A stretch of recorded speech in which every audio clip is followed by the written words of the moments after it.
Hi there, my name is Noel, Walren, president of My Dreams Work, and it's a pleasure to meet you.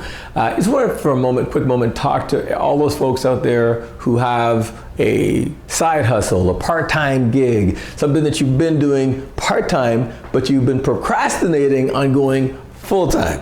Now, by the way, by procrastination, I mean you've been putting it off, not doing it, okay? You are still part-time. When you know in your heart you want to go full-time, you're like, but you got something that's kind of holding you back, something that's where you're like, well, I don't really know if I want to do this. Oh my God. So let's get into quickly, why is it that you are procrastinating? So there are two governing forces in life, pain and pleasure. Yeah.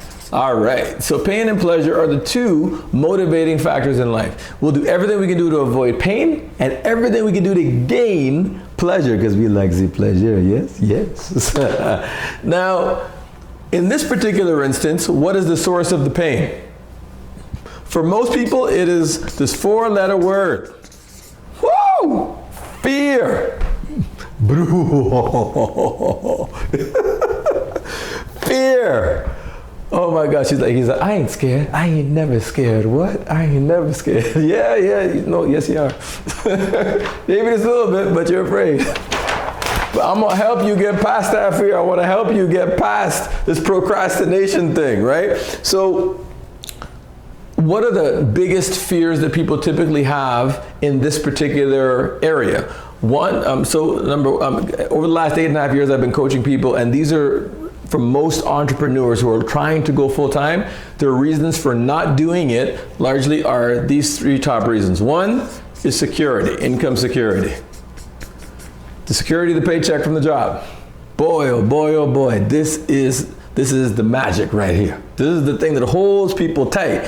Second one is I am not good at sales. That almost looks like a bad word, huh? It's not.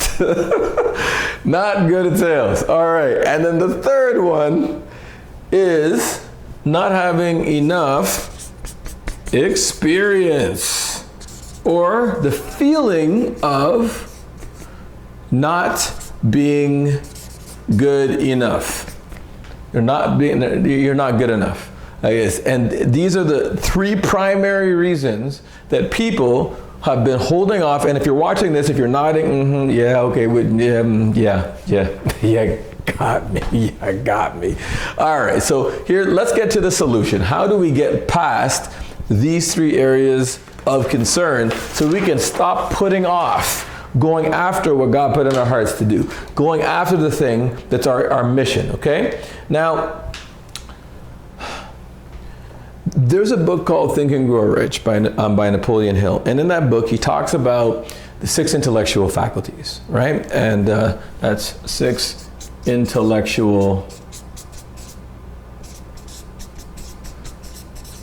faculties. Now, these are not taught in our traditional school system. They're not taught. Hell, they're not even taught in marketing classes, sales classes in general. It's not taught. And this is like so powerful.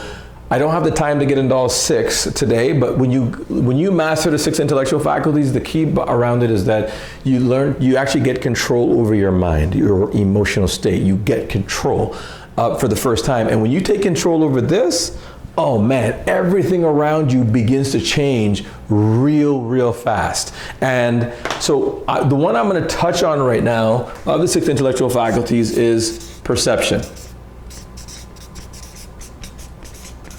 What is perception? Perception is the way that you see something. It's the way that you, it's your worldview, the way that you see either yourself, the way that you see your abilities, the way that you see whatever it is that you represent. Like this, that's perception, the way that you see it. And the way that you see it is going to dictate what how you feel about it, which is going to dictate what you do about it. So real quick, let's just draw this circle and let's pretend this is the mind, okay? Like this. So the mind is made up of the 2 parts. You've got the conscious mind, right, which is the thinking mind or the analytical mind. So on a conscious level, you can accept or reject any idea like this, whether I'm saying it or anybody else, any thought. So I want to go full-time in my business. That's an analytical thought. So that's a conscious decision, all right? That's the conscious mind. And then you've got the second part of the mind, which is the subconscious mind, which is the emotional mind.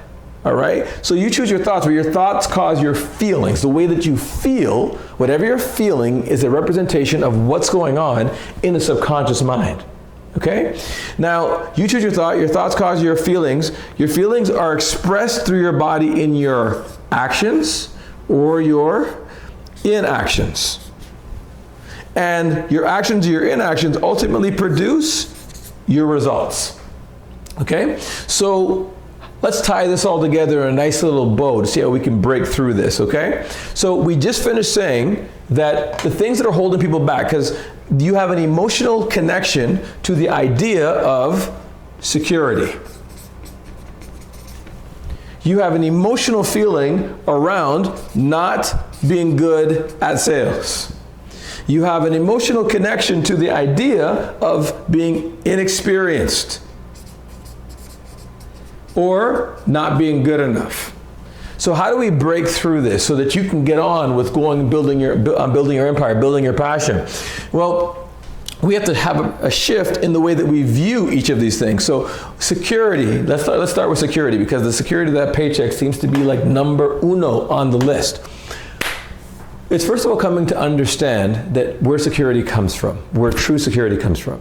True security does not come from your job, or even really your business.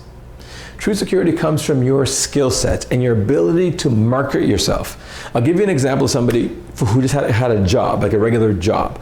Like a friend of mine who actually lived next door, she worked for Wells Fargo. And Wells Fargo, the bank, they had a lot of banks in Toronto at one point.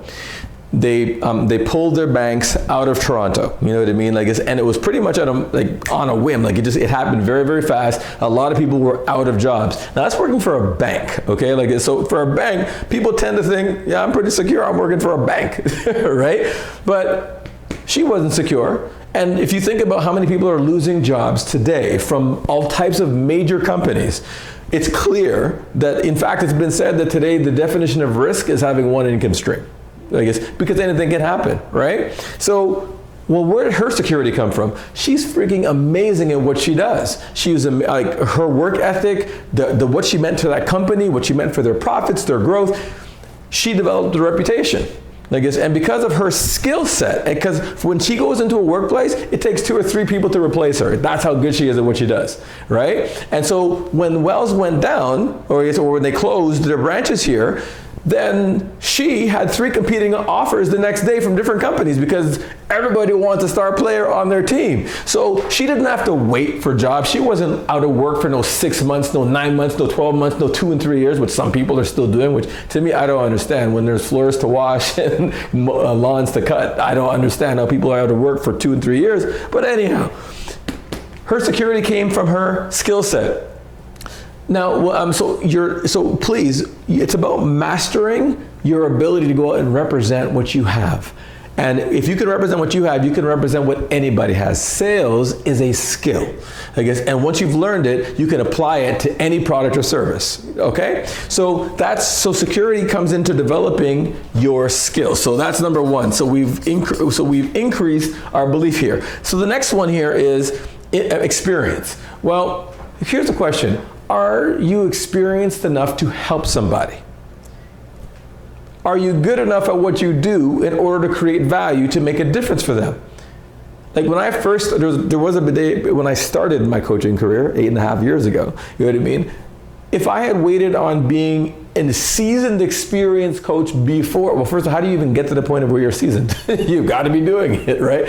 And through trial and error. And as you go through your process, you're getting better because it's an earn while you learn, while you grow process. You don't know everything at the beginning. But the question is, do you know enough? Do you know enough in order to help somebody? Do you know enough to make a difference for somebody? Do you know enough to add value for somebody?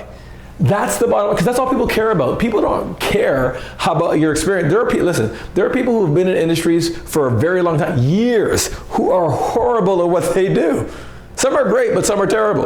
You know what I mean? And then you've got some people who are rookies, brand new to an industry, and they completely change the industry. They take things to an entirely different level. They high roll, they smash all the records, they do all kind of great things. Rookies doing this.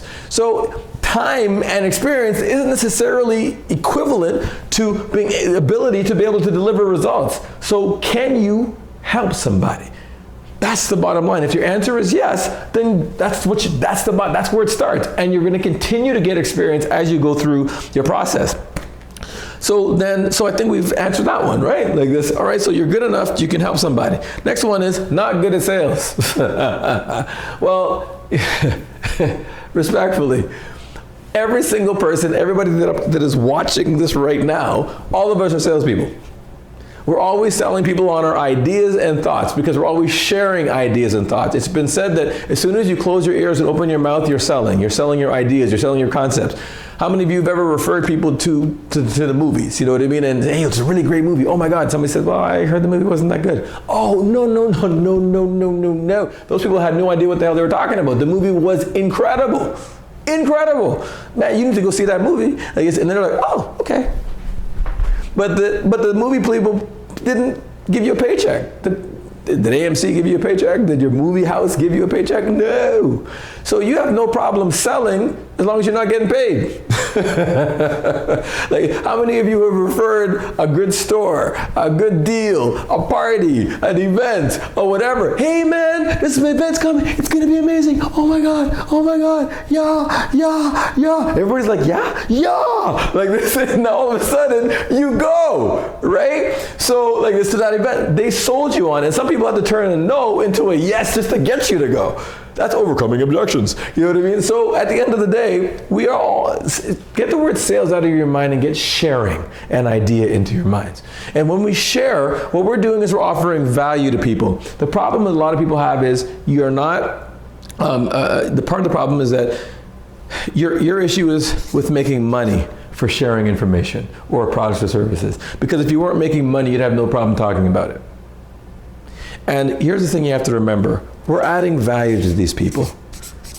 What they're paying us is nothing to do with the value of what you're offering them. It's a token gesture of their appreciation for your time. That's it. Because you're creating value for them and you're getting paid. And also remember this, you're giving them the most valuable thing you've got, your time. You can't get time back, and you have to remember that every moment that we spend, including the moment of sharing with you, I'll never get this time back again, ever. It's gone. It's gone forever. You know what I mean? So time isn't money. Time, you can make money, lose money, make money, lose money, and get it back. With time, you never get it back. Once it's gone, that's it, it's over, right? And so you're giving them the most valuable thing you've got, your time. And then all the time that you took to train, to develop your skill or your business or whatever it is that you're doing, isn't that worth something? The sacrifice from friends and family in order to create something, isn't that worth something? To me, it is. Like this. And so at the end of the day, here's the bottom line. You can improve your sales by getting sales training and sales techniques, something that I've been doing for years, helping people do. And I've helped people literally go from broke to six figures, and some people have become millionaires doing what they're doing. And a lot of people, even within their companies, who have gone from on the lower level menial jobs to executives within a company, and some CEOs and CFOs. The question is, are you willing to shift? Now, if you get that shift where you say, yes, I'm adding value, I feel good. I'm out there and I'm talking to people about what I got because I'm passionate about what I have to offer. I'm actually putting in a full-time effort like this on a part-time basis, if you know what I'm saying. What I mean is that you should be talking to at least 50 to 100 people a week about what you're doing, because if you're not, you don't have a business, you've got a hobby, okay? Like this, if you're doing those things, you're gonna continue to get better. Jump into programs that can help you to improve your skills, and now the fear goes away, and the passion takes over, and now all of a sudden your income starts to go up. And when is it time to leave the job? When you're earning, I would say at least half of what you earn on your full-time job with a part-time effort. It's time to go, because it's costing you money to show up. Could you imagine what you would do with a full-time? Oh my God. I want us to stop procrastinating on what's in our heart and what's in our dreams. Look, the concepts that I've just shared with you aren't just applicable to sales. I guess they're applicable in all areas of life. And my mission is to help 10 million people worldwide beat procrastination in all of the areas of life that matter to them. Health, financial, like this, and career, relationships, all these areas. We have some webinars that we're hosting, totally free, another favorite four-letter word. And I want to invite you to come and join us. Invite friends, invite family. Click on the link. If you are even the slightest bit intrigued, I don't have time here to get into everything here today, but if you come and you join us, we're going to go much deeper into these concepts, and I want us to help make this next year that's coming up, like this, the best year of our lives. In fact, not forget about next year. Let's make tomorrow morning, or today, if you start applying these principles, let's start making this a better thing. Register today for the webinar. Join us, and let's have some fun together. Have a truly powerful day. We'll see you there.